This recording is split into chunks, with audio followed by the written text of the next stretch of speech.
오늘 은혜 받고자 하는 말씀은 3절 말씀 끝에 보면은 지나간 때로 조카도다 이렇게 말씀을 하셨습니다. 여러 가지 세상의 죄악을 이제 행하고 부정하고 바람직하지 못한 그런 일들을 행한 것은 지나간 때로만도 부끄럽고 족하지 않느냐. 자, 오늘 본문 말씀을 좀 살펴보면은 1절에 그리스도께서 이미 육체의 고난을 받으셨다. 너희도 같은 마음으로 갑옷을 삼으라. 이는 육체의 고난을 받은 자는 죄를 그쳤다. 이렇게 말씀을 하셨습니다. 무슨 뜻입니까?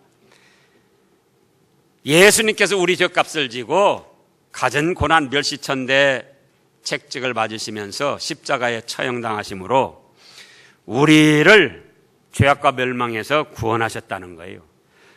너희도 같은 마음으로 갑옷을 삼으라는 것은 그렇게 믿고 무장을 하라, 그런 뜻입니다. 그렇습니다. 이제 조금 이따 나오겠지만은 우리 인간이 욕망과 욕구에 따라서 얼마나 추악한 죄들을 저지르고 있습니까? 그래서 그에 따른 심판으로 하나님 앞에 저주를 받고 영원한 지옥불 받아 형벌을 받아야 되는데, 예수님께서 그런 우리들을 사랑하셔서 우리들 죄값 대신 가진 고난 형벌 다 당하시고 마침내는 죽어주셨습니다. 그러므로 이것을 믿고 새로운 사람이 돼서 이제 2절에는 예전에 하던 것처럼 사람의 정욕을 따라 죄악된 일 하지 말고 남은 때를 하나님의 뜻, 말씀을 따라 살아라, 그겁니다. 자, 3절에는 너희가 음란과 정욕과 술 취함과 방탕과 향락과 무법한 우상 숭배를 하여 이방인의 뜻, 믿지 않는 사람들의 뜻을 행하는 것이 지나간 때로도 족하지 않느냐. 그래서 이제는 하나님의 뜻을 따라 남은 때를 살아라. 그런데 그렇게 할 때의 4절에 믿지 않는 사람들이, 믿지 않는 이웃들이, 가족들이 자기들과 함께 여전히 세상의 여러 가지 타락된 문화와 죄악에 참여치 않는다고 이상히 여기서 비방을 할 것이다. 그거 두려워하지 말아라. 그들 비맞추고 그들과 관계를 정리하지 못하고 그들의 영향을 받고 나가면은 5절에 그들이 산자와 죽은 자를 심판하기로 예비하신 하나님 앞에 사실대로 고하면서 피할 수 없는 무서운 심판을 받을 것이다. 이런 말씀입니다.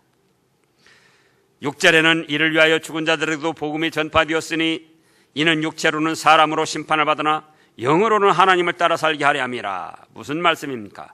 이 말씀이 자칫 오해를 불러일으켜서 이단들이 생겨나기도 했습니다. 여기 죽은 자들에게 복음이 전파됐다는 이 말씀을 죽어가지고 지금 지옥 간 사람들을 뜻한다. 심지어 캐톨릭 같은 데서는 아주 흉악한 죄를 저지른 사람은 죽으면 바로 지옥에 가고, 성자 칭호 받은 사람들은 바로 성 프란시스코다, 그렇게 성자 칭호 받은 사람, 성 김대건은 무슨 신부다, 그런 사람들은 즉시로 천국에 간다는 거예요. 그러나 어정쩡한 사람들, 여기 아마 우리들을 뜻하지 않았을까 생각합니다. 어정쩡한 사람들은 연옥에 가서 중간 상태에 가서 기다리고 있다는 거예요. 그래가지고 다시 복음이 그 연옥에서 기다리는 사람, 혹시 지옥에 떨어진 사람들에게 복음이 전파되고 살아있는 사람들이 그들을 위해서 기도해주고 헌금을 많이 하면은, 그러면 천국으로 꼴딱꼴딱 올라간다는 거예요.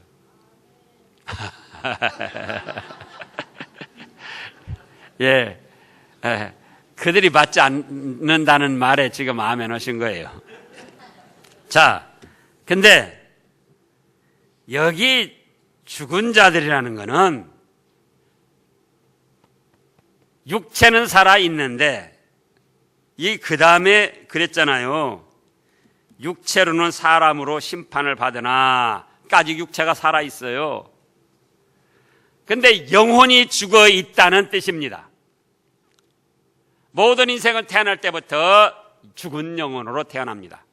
인생 자체가 영혼과 육체로 결합되어 있는데 죽은 영혼으로 태어나요. 왜? 아담과 하와가 범죄했을 때 그 죄가 원조가 돼가지고 그 피를 통해서 모든 인류에게 유전돼 내려왔습니다. 그러니까 태중에 있는 아기도 아직 태어나서 아무 행한 것이 없지만 이미 원죄가 유전돼 내려와가지고 죽은 영혼으로 잉태하고 있어요. 그래서 이제 태어나서도 육체는 살았지만 영혼은 죽은 영혼으로 있습니다. 그때에 예수님이 우리 죄값 때문에 죽으신 것을 믿음으로 말미암아 믿는 자는 모든 죄를 사해 주셔서 죄를 사함받고 보니까 죄값으로 죽었던 영혼이 다시 살아납니다. 죄가 깨끗이 용서받고 보니까 죄값으로 죽었던 영혼이 다시 회복되고 살아나는 거예요. 원상회복. 그거를 거듭났다 또는 중생했다 그렇게 말합니다. 그런데 여기 지금 6절에서는 죽은 자들이라는 것은 육체는 살아있어요. 그 다음에 육체로 사람으로 심판을 받게 된다고 그랬잖아요. 그런데 예수님을 믿지 않고 여러 가지 죄악을 저지르기 때문에 원죄가 유전돼서도 그렇고 죽은 영혼으로 있다 그거예요. 그래서 그 믿지 않고 영혼이 죽어 있는 사람들에게 예수 그리스도에 대한 구원의 소식 복음이 전해져 가지고 육체는 이미 저지른 죄값으로 심판을 받아서 죽는다 할지라도 영혼은 다시 살아서 하나님 나라에서 살 수 있도록 하기 위해 지금 믿지 않는 한에서 영혼이 죽어 있는 사람들에게도 계속해서 복음이 전파되어야 된다 이런 뜻입니다. 자, 그 확실한 증거가 누가복음 9장을 보겠습니다. 신약 누가복음 9장 59절 말씀과 60절 말씀을 보겠습니다. 59절에 또 다른 사람에게 나를 따르라 하시니 예수님이 하신 말씀입니다. 그가 이르되 나로 먼저 가서 내 아버지를 장사하게 허락하옵소서.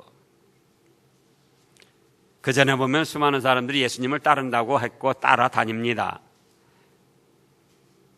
그때에 어떤 다른 사람에게 예수님이 나를 따르라 그러셨어요. 그랬더니 아이고 선생님, 저도 선생님 따라다니고 섬길 건데 우리 아버지가 연세가 많습니다. 그러니 우리 아버지 돌아가시면은 장례 치르고 그 다음에 와서 예수님을 따르겠습니다. 그렇게 지금 59절에 말하는 거예요. 그걸 좀 허락해 주세요. 그러니까 60절 읽어보세요. 이르시되 죽은 자들로 자기의 죽은 자들을 장사하게 하고 너는 가서 하나님의 나라를 전파하라. 자, 여기 죽은 자들로 자기의 죽은 자들을 장사하게 하라. 처음 죽은 자들은 뭘 뜻합니까? 육신은 살아있는데 영혼이 죽어있는 자들을 말하는 거예요. 그 다음에 두 번째 죽은 자들을 장사하게 하라. 이는 육체가 죽은 사람들을 말합니다. 그러니까 너 형제들 많이 있잖아. 너 말고도 아직 나를 모르고 믿지 않으면서 영혼이 죽어있는 채로 육신은 살아서 활동하는 네 형제들 많이 있잖아. 그들이 네 아버지가 돌아가신다 할지라도 그들이 장사하면 되는 거지. 네가 지금 나를 따르다가 중단하고 가서 네 아버지 돌아가실 때까지 그렇게 하다가 온다는 건 그건 합당치 않다. 그래서 예수님께서도 육체는 살아있지만 영혼이 죽은 자를 죽은 자라고 말씀을 하셨다 그거예요. 그래서 다시 베드로전서 4장 6절로 가면은 여기 죽은 자들은 어떤 자들을 뜻한다고요? 육체는 살아있지만 예수님을 믿지 않고 하나님을 섬기지 않아서 영혼이 죽어있는 채로 지금 활동하는 사람들, 그 사람들에게도 복음을 전해가지고 믿게 해서 모든 죄를 사함받고 하나님의 자녀가 되어 죽었을 때에, 육신이 죽었을 때에 천국에 가서 하나님과 함께 살도록 하라, 이런 뜻이다, 그겁니다. 그렇다면 이제 오늘의 말씀을 증거하겠습니다. 자, 인류 역사나 개인의 과거를 살펴보면은 잘못한 것과 잘한 것들의 교차의 삶입니다. 어떤 일을 잘했다 하면 또 잘못했고, 잘못했다 하면 또 잘한 일도 있고, 어떤 사람이든지 100% 완전히 잘하는 사람도 없고 100% 완전히 잘못하는 사람도 없습니다. 그러면 자기 자신의 삶을 살펴서 잘못된 거를 자꾸 자제하며 버리고 좋은 것을 더 열심히 해나가는 사람은 성공하는 사람이고 행복을 누리는 사람이고, 자기의 잘못한 것이 있는데도 그걸 돌아보지 않고 그대로 질질 끌고 나가면서 그런 생활로 이루어 나가는 사람은 실패자가 되고 불행하게 되고 부끄럽게 됩니다. 오늘 말씀을 통해서 이제 이런 하나님의 선한 뜻을 살펴보면은, 첫째로 3절에 있는 대로 너의 더럽고 추한 죄들을 깨달으라는 거예요. 음란, 정욕, 술 취함, 방탕, 향락, 무법한 우상숭배. 자, 음란이라는 건 뭡니까? 합법적으로 결혼한 남녀 외에, 부부 외에 모든 이성 동성 관계는 다 음란한 죄입니다. 언제든지 하나님의 심판을 받을 그런 때가 되면은 이것이 무너져가지고 서로 좋으면 됐지 뭐가 문제냐. 로마 시대에도 그렇고 또 지금도 그런 희한한 논리들이 많이 일어나고 있습니다. 자기들끼리 좋으면 괜찮다는 거예요. 그러나 합법적으로 결혼한 부부, 정식으로 결혼식을 하고 또 혼인신고를 한 그 부부, 혹시 결혼식을 안 했다 할지라도 그건 문제가 안 돼요. 정식으로 혼인신고가 됐다면은 그거는 합법적인 부부입니다. 결혼신고를 받아줄 때에 한 남자의 한 여자만 받아줍니다. 한 남자의 두 여자를 결혼신고를 안 받아줘요. 한 여자의 한 남자만 결혼신고로 받아줍니다. 한 여자의 두 남자나 세 남자를 결혼신고로 받아주지 않아요. 남자와 남자끼리 하는 결혼신고 받아주지 않습니다. 여자와 여자끼리 하는 결혼신고 받아주지 않아요. 앞으로 어떻게 될지는 모르지만 그것이 정상입니다. 그 외에 아무리 자기들이 좋아하고 사랑하고 별짓 다 해도 그 외에 이성 동성의 모든 관계는 다 저주받을 죄악입니다. 그런가 하면은 또 술 취하고 담배 피고 마약, 게임 중독 이런 거 다 방탕, 향락. 자, 우리가 여가 선용도 해야 됩니다. 그런데 어떤 경우 자기 여가 선용하고 여행 다니고 놀러 다니는 몇백만 원, 뭐 몇 년 합치면 몇 천만 원이 넘으면서도 하나님 섬기는 일에는 등한히 하는 거예요. 하나님께 연보를 하는 일에는 겨우 몇만 원. 그러면서 자기 여행 다니고 뭐 오는데 몇백만 원씩 아낌없이 쓰는 거예요. 그것이 과연 정상적인 일일까? 지금 그런 향락을 말한 겁니다. 사람이 일을 하다가 피곤하면 쉬기도 하고 여가 선용을 해야 됩니다. 그런 일반적인 정상적인 걸 말하는 것이 아니고 그런가 하면 무법한 우상숭배라고 했습니다. 왜 무법한이라고 하냐? 법으로 보면은 천지만물을 창조하신 분은 하나님 한 분이시요 만물의 생사화복을 경영하시는 분도 창조주 하나님이십니다. 그래서 나 외에 다른 신을 섬기지 말라 하셨고, 하늘에 있는 것이나 땅에 있는 것이나 땅 아래에 있는 어떤 것이든지 만들지도 말고 섬기지도 말고 절하지 말라 했는데, 하나님 외에 다른 것을 신으로 인정하고 그걸 섬기는 것이 다 1, 2계명의 법을 범하는 거예요. 그러니까 그 법을 무시하고 우상숭배를 한다 그겁니다. 그것이 하나님을 진노케 하는 큰 죄악입니다. 조상신이 어디가 있습니까? 제가 있다간 말하지만, 사람은 죽었다면 믿었으면 천국으로 가고 안 믿었으면 지옥 불바다에 떨어져서 자기 죄값을 주고 형벌을 받는 겁니다. 조상신이 돼가지고 떠돌아다니면서 어떤 영향력을 행사할 수 있는 게 아니에요. 부모의 심정은 자기가 죽어서도 자식들을 잘 되게 하는 것이 부모의 심정입니다. 살아있을 때도 예를 들어서 많이 배우지 못한 부모가 피땀 흘려 노력해가지고 내 자식만은 최고 학부를 나오게 해서 나 같은 사람 안 당하게 해야겠다. 만약에 죽어서 신적 어떤 역할을 할 수 있다면은, 초등학교 나오고 서름 당하다가 죽은 조상이 있어요. 자기가 신적 역할을 할 수 있다면 어떻게 했습니까? 자기 자손들에게 그냥 지혜를 줘서 시험 볼 때마다 만점, 서울대학교, 하버드, 옥스퍼드, 그나 그렇게 되냐 그거예요. 가난해가지고 어려움 당하다가 죽은 조상들도 있어요.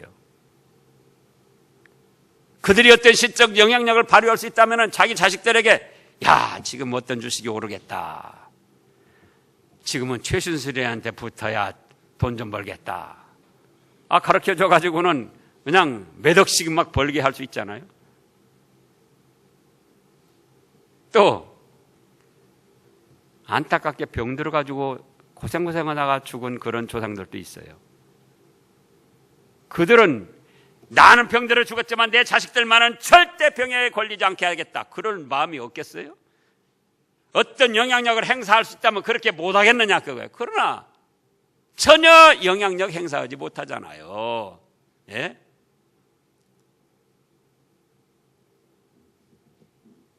그걸 미신이라고 그러잖아요. 성삼위 하나님 외에 다른 것들은 사람의 생사화복을 주장할 수 있는 그런 신이 아니에요. 그래서 우상숭배를 하면 안 되는데, 그러나 우리가 알게 모르게 미신적인 풍속에 빠지고 젖어 있었다 그겁니다. 그 외에도 본문에 기록되지 않은 수많은 죄악이 있어요. 수만 가지 죄악이 있어요. 그 중에 여기 주보를 참조해 보면은 이단들이 나옵니다. 이단 사이비. 어느 시대나 이단 사이비가 있었어요. 오늘날에 우리나라에서 판치는 이단 사이비는 신천지 이만희 족속들. 얼마나, 저쪽이 어디입니까? 무슨 동이죠? 용봉동. 거기 그 도로, 고속도로 이렇게 가는데 그전에는 천막으로 해놨더니 지금은 얼마나 크게 잘 지어놨는지 몰라요. 신천지 베드로 지성전 해가지고.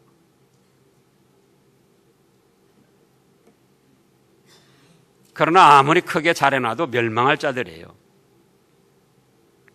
또 하나님의 교회. 하나님의 교회도 얼마나 크게 잘 해놨는지 몰라요. 몰몬교, 통일교, 여호와증인, 안식교, 그 외에도 우리나라만 해도 40-50개 이단의 교파들이 활동을 하고 있어요. 구원파.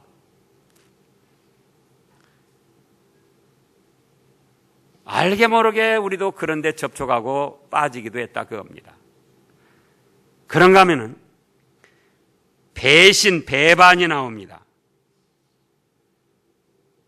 자, 이 이정현이라는 사람 서구 여기 출마해가지고 사실은 우리 교회 와서도 한번 예배를 드리고 제가 그 사람 사무실에 가서도 한번 예배를 인도했었어요. 근데 이렇게까지 맥락할 줄은 몰랐어요. 아니, 요번에 그 뉴스 보니까 뭐라고 하는 거니, 박근혜 대통령을 뭐 탄핵하는 사람은 예수님을 팔아먹은 가룟 유다요 베드로라고 말을 하더란 말이에요. 아니, 박근혜 그 더럽고 추하고 연약한 인간을 갖다 예수님과 비교를 하고 또 그걸 탄핵하는 것이 가룟 유다요 베드로라고 그렇게 말을 붙일 수가 있느냐 그거예요. 참으로 안타까운 일이에요. 예수님은 완전 무결하신 하나님의 아들이요, 우리 죄를 대신하시기 위해서 십자가 죽음을 기쁨으로 감당하신 분이에요. 박근혜 지금 뭡니까? 예? 정말 자기가 죄가 없다면은 검찰 조사 받아야지요. 뭐더라고 변호사 사서 안 한다고 그래요. 이게 검찰이나 경찰이 자기들의 실적을 올리기 위해서 때로는 좀 연약한 사람, 돈도 없고 권력도 없는 사람에게는 막 압박을 해가지고 뒤집어 씌웁니다. 고문도 해가지고 막 억지 자백해가지고 죄를 뒤집어 씌우는 거예요. 그런데 지금 검찰이 박근혜 대통령한테 뒤집어 씌울 만한 힘이 있습니까? 역사적으로 다 기록이 되고 점검이 돼가지고 만약에 박근혜 대통령한테 죄를 뒤집어 씌운다면, 없는 죄를 뒤집어 씌운다면은 그 사람, 그 검사는 대대로 역사의 죄인이 되는데, 죄가 있기 때문에 검사들이 지금 그렇게 발표를 하는 거예요. 그런데 그런 뭐 특검도 받고 일반 검사도 받겠다고 해놓고는 거짓말을 밥 먹듯 하고 있잖아요. 그런 부정하고 더러운 인간하고 예수님하고 어떻게 비교를 할 수 있느냐 그거예요.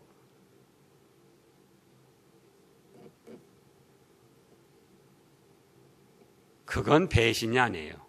자, 이 사람이 도둑질하고 나라를 어지럽게 한다. 그런데 그 사람에 대한 좀 받은 어떤 은혜가 있다고 해서 그 사람을 계속 비호하고 받들어 섬기는 것이 그것이 의리고 그것이 하나님 앞에서 일반 도덕적 윤리적인 면에서 그것이 잘하는 것인가? 윗사람이라 할지라도, 한때는 잘해준 사람이라 할지라도 지금 현재의 나라를 어지럽히고 자기 지위를 이용해가지고 몇십억씩 몇백억씩 돈을 받아서 탐욕을 채워주는 그런 일을 하면은 그거를 하지 않도록 막아주는 역할이 의리를 지키는 것이고 그것이 바로 은혜를 갚는 거예요. 그것도 분별을 못하고 그거를 예수님과 비교해서 가룟 유다다 베드로다 하는 그런 엉터리가 어디가 있습니까?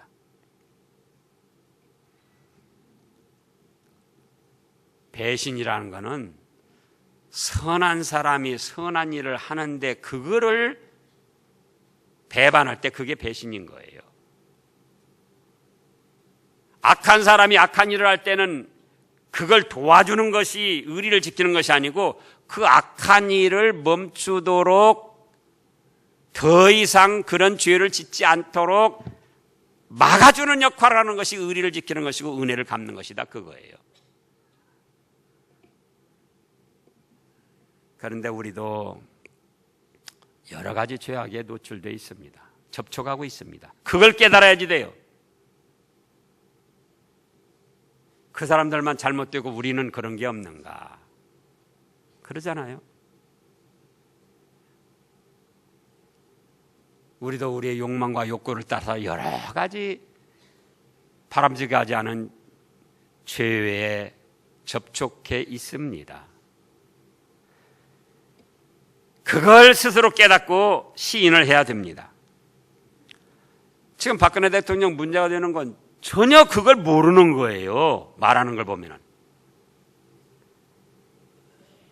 자기는 옳다 하는 일이 다 옳다. 그걸 독선이라고 그럽니다. 독선. 그래서 고집을 부리면서 자기만 내세우고 나가는 거예요. 그것도 죄악의 하나에 속하는 거예요. 그래서 우리는 우리 자신들을 살펴서 다른 사람들 뿐만 아니라 목사 저 자신도 마찬가지였습니다. 저 자신도 알게 모르게 여러 가지 죄악된 생각, 죄악된 일들에 노출되어 있다 그겁니다. 정신 바짝 차리지 않으면 저 자신도 그런 죄악에 휩싸일 수밖에 없는 그런 연약한 인생이라 그거예요. 그럼 어떻게 할 것인가? 둘째로 생각할 것은 지나간 때로 족한 줄로 알고 회개하고 죄를 끊어버려야 됩니다. 우리가 연약하고 부정하고 더럽고 추한 인생인 줄 깨달았으면 지금까지 그런 일을 한 것만도 참으로 부끄럽다. 지금까지 행한 것만으로도 너무 많이 했지 않느냐. 그래서 도덕윤리적으로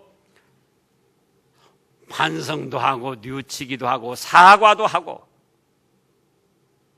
그리고 영적으로 내 죗값 대신 죽으신 예수님의 보혈의 공로를 믿고 의지하며 회개를 해야 됩니다. 하나님, 제가 하나님의 말씀에 비춰볼 때 이렇게 부정한 짓을, 나쁜 생각, 못된 말, 못된 행동을 했습니다. 이 죄를 용서하여 주시옵소서 하고 내 죗값 대신 십자가에서 죽어주신 예수님을 믿고 의지하며 사해 주시기를 청하는 거예요.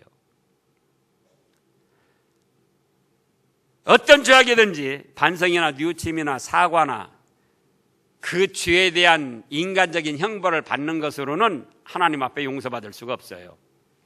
어떤 사람이 사람을 죽였다. 자, 살인죄로 해가지고는 7년간 감옥살이 했다. 그러면 그 죄가 용서받아지는가? 아니에요. 죄의 형벌은 이제 그걸로 끝이 났지만은 하나님 앞에서는 여전히 살인자로 죄악에 대한 심판을 받아야 됩니다. 그러면 어떻게 해서 그 죄악에서 용서를 받을 수 있는가? 바로 내 죗값 대신 십자가에서 죽어주신 예수님의 구원의 은혜를 믿고 회개를 하는 거예요. 그러면 어떤 죄악이든지 하나님은 깨끗이 용서해 주시고 하나님의 자녀로 삼아 주셔서 천국의 복락을 함께 누리게 해 주십니다. 세 번째로 생각할 것은 그러면 이제 어떻게 살아야 될 것인가? 2절에 있는 대로 다시는 사람의 정욕을 따르지 않고 하나님의 뜻을 따라 육체의 남은 때 앞으로 인생의 삶을 살아라 그거예요. 하나님의 뜻을 따라. 자, 어차피 뭐 다 아시는 사실이고 일어난 사건인데 박근혜 대통령 문제점이 무엇일까? 첫째가 과거에 대통령 딸 영예로 있을 때에 새마음 봉사단 만들어가지고 최태민이 최순실이 그들과 부적절한 관계를 맺고 처신을 바로 하지 못한 그것이 잘못된 것이라는 걸 전혀 깨닫지를 못하는 거예요. 그때 이미 여러분들이 뉴스 통해서 들으셨겠지만은 그때 이미 최태민이가 박근혜 이름 팔아가지고는 새마음 봉사단 뭐 하면서 뭐 기업에서 이렇게 돈 매덕 거두고 저렇게 거두고 저렇게 거두고 그래가지고는 그때 재산을 축적했다는 거 아닙니까? 대통령 딸이면 딸이지 왜 그런 사람들과 접촉을 해가지고 그런 엉터리 짓을 했느냐 그거예요. 그런데 그거를 박근혜 씨는 전혀 잘못된 부적절한 관계로 깨닫지를 못하는 거예요. 나를 좋아하고 도와주는 사람들. 그것만 아는 거예요.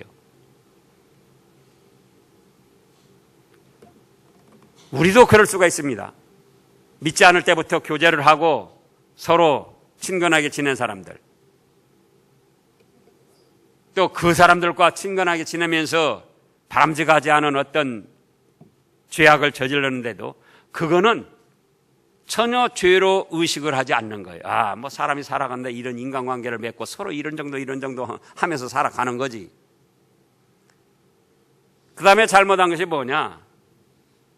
국회의원, 대통령이 돼가지고도 그 부적절한 관계를 끊지 못하고 오히려 강화시키고 돈독해 나간 겁니다. 개인일 때는, 일반 개인일 때는 그런 관계가 유지돼도 별 탈도 없고 그럴 수 있는 거예요. 그러나 대통령이 되면은 헌법에 따라서 정상적인 공식적인 라인을 통해서 활동을 하고 국정을 운영했어야 된다 그거예요. 그런데 비서실장도 정무수석도 1년 동안 있었어도 독대를 한번 못 해봤다는 거예요. 그런데 최순덕은 필요하면 아침 저녁으로 드나들면서 독대를 하고 그들에게 실권을 심어준 거예요. 그래가지고는 그들이 이제 근데 하여간 최순실이가 머리는 좋더라고요. 박근혜 대통령보다 훨씬 머리가 좋아요. 안 참여한 데가 없어요. 들어보니까, 뉴스 들어보니까. 그렇게 발이 넓게 활동할 줄은 몰랐어요. 근데 그것이 잘못된 것이라는 것을 전혀 깨닫지를 못하는 거예요.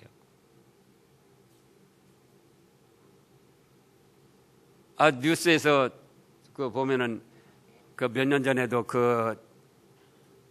최순실이 관계 이렇게 또 정윤이 관계 들먹여거리니까는 박근혜 씨가 그랬다고 그러잖아요. 그런 말을 하면 천벌을 받는다고 그랬다는 거예요. 천벌을 어디다 쓰는지도 모르고 천벌을 받는다고 했다는 거예요. 그래가지고 그때 최순실이 캐넬라고 온 사람들 3사람 감옥에 보냈다는 거예요. 그러니까 자기에게 인간적으로 잘해준 것만 생각하지 그 사람들이 배후에 무슨 뜻을 먹고는 자기에게 마치 뭐와 마찬가지구냐? 유기범들이나 마찬가지예요. 유기범들이 사탕 사주고 뭐 과자 사주고 아이스크림 사주고 하면서 볼모로 잡고는 많은 돈을 챙기고 마침내는 죽이기까지 하잖아요. 그러니까 잘해주면서 박근혜 대통령의 위로운 걸 좀 달래주고 또 들어주고 환심을 사면서 박근혜 대통령의 지위를 이용해가지고 자기들의 탐욕을 채워 나가는데 국정을 농단해 나가는데 그걸 전혀 깨닫지를 못했던 거예요. 이런 이야기를 또 뭐 때문에 하느냐 그거예요. 우리도 과거부터 부적절한 관계로 친분도 있고 어떤 잘못을 저질러 왔는데 그게 너무 오랜 세월 익숙해져 있습니다. 그래가지고 그것이 전혀 죄요 잘못인 것으로 깨닫지 못하고 예를 들어서 조상신 섬기는 거 하나만 해도 조상신이 어디가 있느냐 그거예요. 어디가 있느냐. 옛날 유교 문화를 통해서 그것이 자리 잡아서 몇백 년 내려오다 보니까 그것에 익숙해져 가지고 정말 조상신이 있는 것처럼 생각하고 그걸 제사하고 섬겨야 효도하는 것처럼 생각하고 한 예가 그렇고 그래서 어렸을 때부터 문화풍습에 젖어 가지고 익숙해져 가지고는 그것이 하나님의 말씀으로 볼 때 분명히 죄악이고 심판받을 저주받을 일인데도 그런 죄악들을 죄악으로 깨닫지를 못하고 그런 사람들과의 부적절한 관계를 부적절한 관계로 깨닫지를 못하고 인간적인 친분 관계로 오히려 돈독히 해나가더라 그거예요. 그럼 우리는 누구냐? 우리는 누굽니까? 예수님을 구주로 믿어가지고 모든 죄를 사함받고 죽었던 영혼이 살아나서 천국의 시민권을 가진 하나님의 백성들이요 하나님의 자녀들입니다. 그러면 이제 그전 비선 라인 그전에 바람직하지 않은 그런 관계는 정리를 하고 하나님의 나라의 백성으로서 하나님의 나라의 일꾼들로서 공식 라인을 사용해서 우리가 나가야지 돼요. 자, 예배소서 2장을 보겠습니다. 신약 310쪽쯤에 예배소서 2장이 있습니다.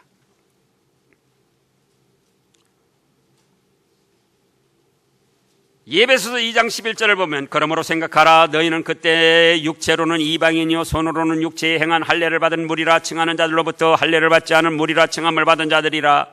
그때에 너희는 그리스도 밖에 있었고 이스라엘 나라 밖의 사람이라. 약속의 언약들에 대하여는 의인이요 세상에는 소망이 없고 하나님도 없는 자이더니 이제는 전에 멀리 있던 너희가 그리스도 예수 안에서 그리스도 피로 가까워졌느니라. 그리고 17절부터 보면은 또 오셔서 먼 데 있는 너희에게 평안을 전하시고 가까운 데 있는 자들에게 평안을 전하셨으니 예수님이 그렇게 하셨다는 거예요. 이는 그로 말미암아 우리 둘이 한 성령 안에서 하나님께 나아감을 얻게 하려 하심이라. 그러므로 이제부터는 너희는 19절입니다. 너희는 의인도 아니요 나그네도 아니요 오직 성도들과 동일한 시민이요 하나님의 권속이라. 너희는 사도들과 선지자들 터 위에 세우심을 입은 자라. 그리스도 예수께서 친히 모퉁이 머릿돌이 되셨느니라. 자, 우리는 이제 의인도 아니요 나그네도 아니요 성도들과 동일한 천국 시민이요 하나님의 권속들입니다. 그러므로 우리가 준수해야 할 법은 대통령이 준수해야 할 법이 헌법의 공식 라인이듯 우리가 준수해야 할 법은 하나님의 말씀이 공식 우리의 라인입니다. 그래서 하나님의 말씀을 근거로 해서 우리의 삶을 펼쳐나가고 우리의 삶을 설계해 나가야 되는 거예요. 그런데 그런 공식 라인을 저버리고 예전에 믿지 않았을 때 그 인간관계, 죄악된 관계 그거를 익숙해져 가지고는 깨닫지 못하고 계속 그런 걸 유지하고 그런 걸 좋게 여기고 나간다면 그건 마치 박 대통령이 최순실이 좋게 여기서 공식 라인 저버리고 비선 라인으로 접촉해가지고는 나라를 어지럽힌 거나 똑같다 그거예요. 그래서 이제 우리는 우리가 깨끗하다는 게 아니에요. 우리 자신도 그런 연약하고 부정한 더러운 죄악에 노출되어 있고 접촉해 있었다. 그걸 깨달아야 된다 그겁니다. 나는 괜찮다. 목사는 괜찮습니까? 천만에요.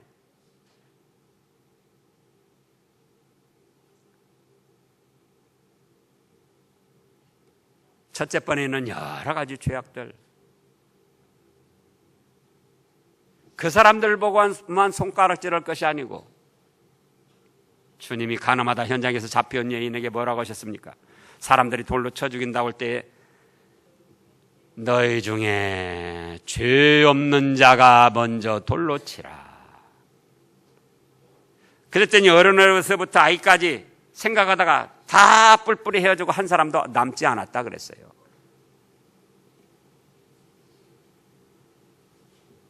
그런데 오늘날은 보면은 자기는 다 깨끗하고 나타난 사람들만 잘못됐다는 거예요. 그게 아니고 우리 자신도 그런 죄악과 접촉하고 노출돼 있었다. 그걸 깨달아라. 그런다면 어떻게 하냐? 지금까지 행한 것만으로도 족하지 않느냐? 예를 들어서 실제적인 예로 얼마나 또 바쁘시면은 예배 시간에 지각을 하겠어요. 그러죠? 1년에 한 번, 두 번까지는 저는 이해를 합니다.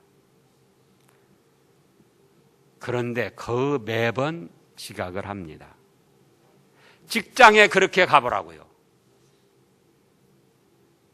매번 지각을 해보라고요. 그 직장에서 어떻게 되겠나?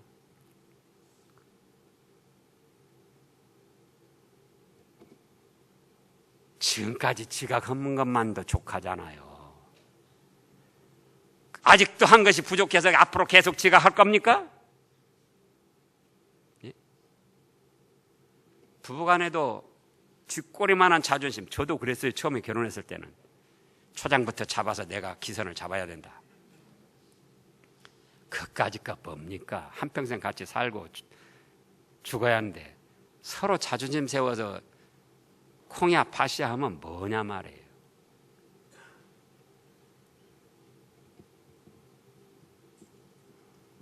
마음 넓은 내가 이해한다. 하나님 말씀에 또 뭐라고 하셨습니까? 그래서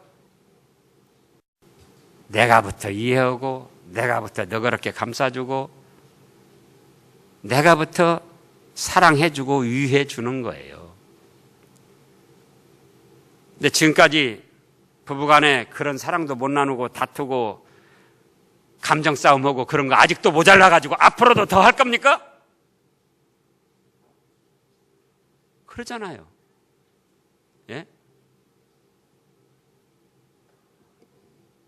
게임 중독에 빠지고 술 담배에 빠지고 그거 아직도 모자라가지고 앞으로도 더 그거 해야 되겠느냐 그거예요. 게으름. 뭘 하면서도 계속 늦추고 게으름을 피우는 거예요. 아니, 금년에 양파값이 좋았었습니다. 작년에 제가 아는 분이 양파를 심는데 사실은 늦어도 10월 말, 그러자면 10월 중순 초순에 심어야지 돼요. 근데 어쩌어쩌 해가지고 늦장을 부리더니 11월 달에 와서 심었어요. 그러자 심은 그 다음날 첫 추위가 오더라고요. 작년에 보니까. 그래가지고 뿌리를 박지 못해가지고는 첫 추위가 오니까 많이 얼어 죽어버렸어요. 고생대로 하고 또 그 다음에 때우더라고. 때우는데 늦게 때우는데 그것이 뭐 제대로 살아납니까? 그러니까 고생은 고생대로 하고 1년 동안 했는데 올해 같은 해 양파값 그래도 좋았는데 잘 됐으면 얼마나 돈을 좀 모았을 텐데 수고만 하고 거두는 건 없이 돼버린 거예요. 게으름 부리면 안 돼요. 설거지 싸놓고 조금 이따 해야지. 지금까지 한 것도 모자라서 앞으로도 계속 그렇게 할 거예요? 그러잖아요. 직무유기는 자기가 해야 될 일을 아예 안 해버리는 거예요. 우병우처럼 안 했다고 또 거짓말 해대고.